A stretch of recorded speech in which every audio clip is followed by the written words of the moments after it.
Terkadang, kita terlalu cepat ingin bisa berbicara lancar dalam bahasa Inggris, padahal fondasinya aja belum kuat. Sama seperti membangun rumah tanpa fondasi, bisa berdiri, tapi nggak akan kokoh. Di video sebelumnya, kita udah bahas kenapa belajar bahasa Inggris sering terasa sulit, dan bagaimana cara memulai dengan langkah yang tepat. Nah, sekarang saatnya kita mulai dari fondasi paling sederhana, tapi penting banget, yaitu basic speaking patterns atau pola percakapan basic. Karena dari pola dasar inilah, kamu bisa mulai membentuk kalimat, mengenal ritme bicara, dan membangun kepercayaan diri untuk ngobrol dalam bahasa Inggris.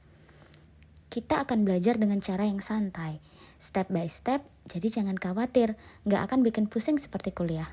Anggap aja kita lagi ngobrol bareng sambil belajar. Siapkan catatan kecil kalau mau, tapi yang paling penting, coba dengarkan, ulangi, dan rasakan alurnya.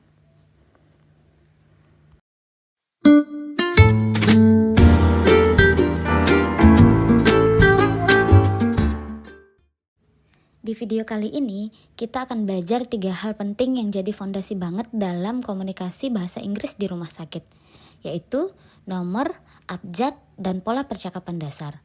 Ketiga materi ini penting banget buat kamu kuasai, karena sering muncul dalam percakapan sehari-hari antara perawat dan pasien, terutama kalau kamu bekerja di lingkungan yang melayani pasien asing atau rumah sakit internasional.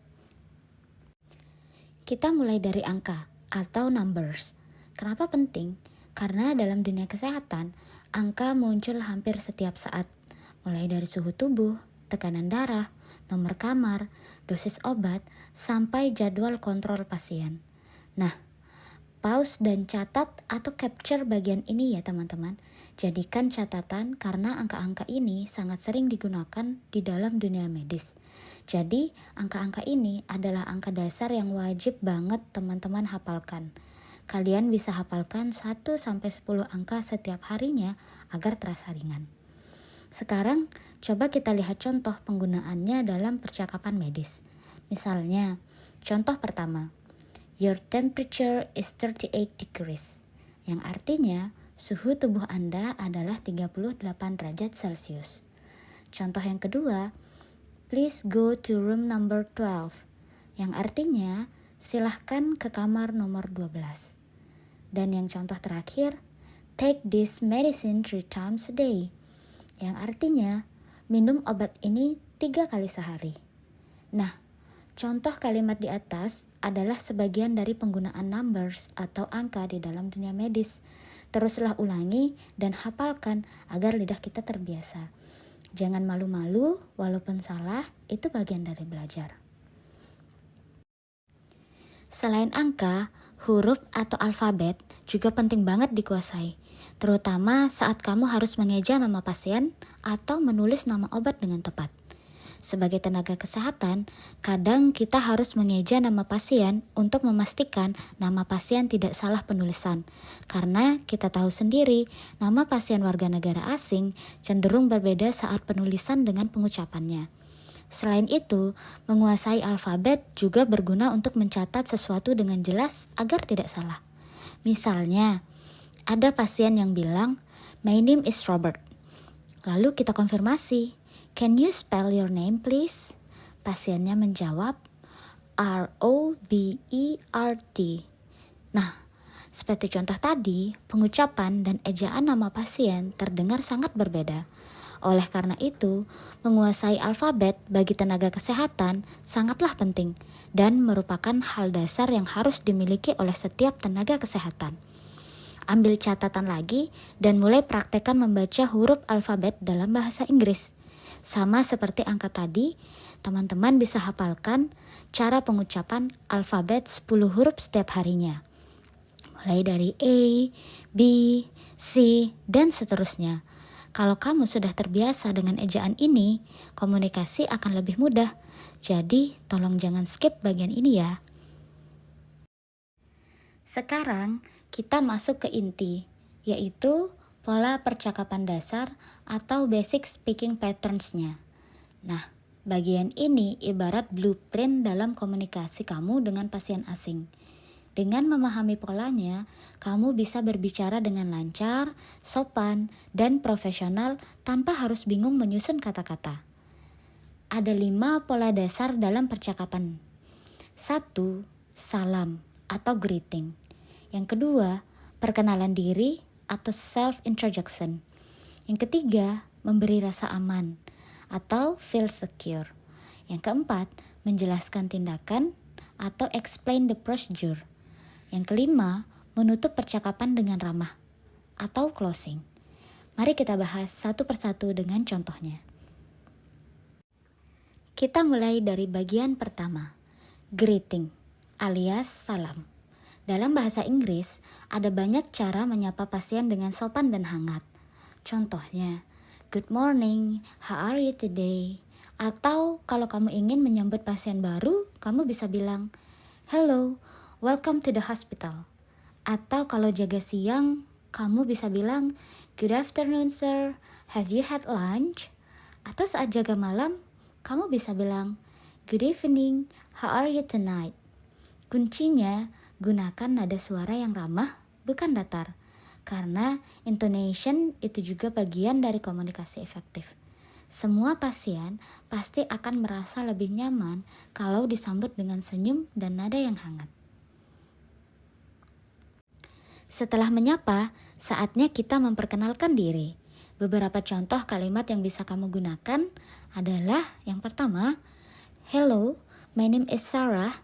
I am the nurse on duty this morning. Atau versi lainnya, hi, I'm David. I'm your nurse for this shift. Atau contoh lainnya, hello, my name is David, one of the nurses here. Kalimat ini sederhana tapi penting banget karena menunjukkan profesionalitas dan membangun kepercayaan sejak awal. Kamu juga bisa tambahkan sedikit penjelasan supaya lebih personal. Seperti contoh, my name is Emma. I am assigned to take care of you today.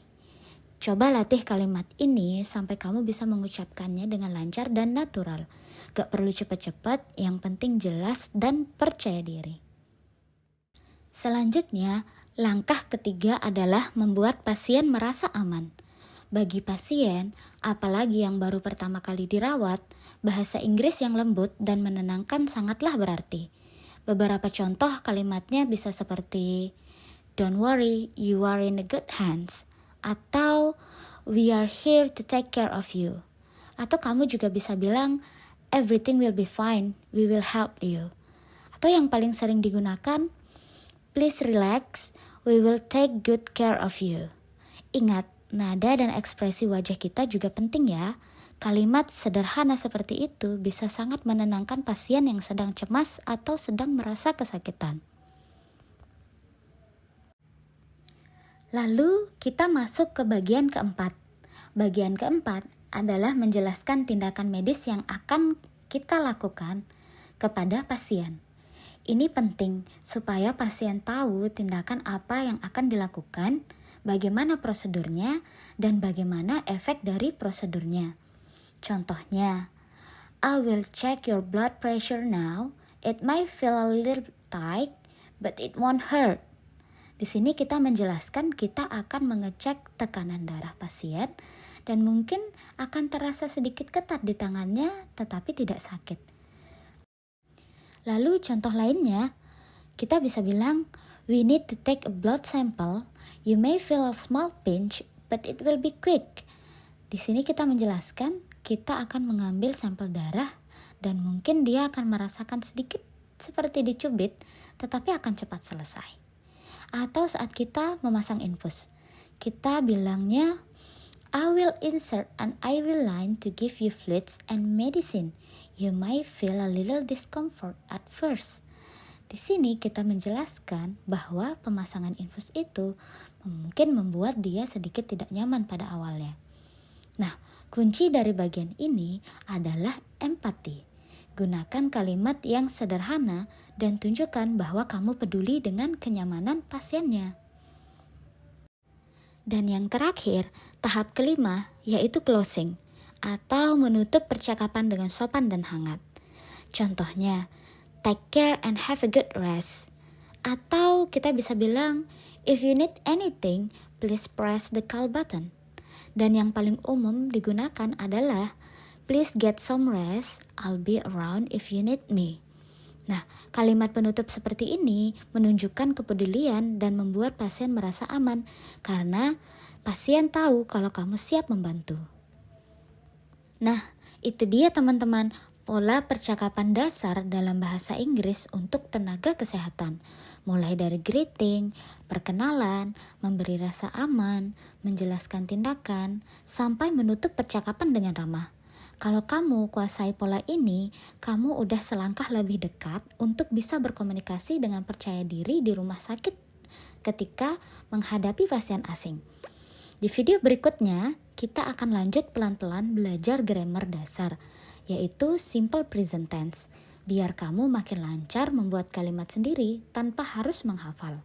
Jadi, jangan lupa subscribe dan nyalain loncengnya, dan share video ini ke teman-teman sejawatmu yang juga ingin belajar bahasa Inggris dengan cara yang seru dan praktis.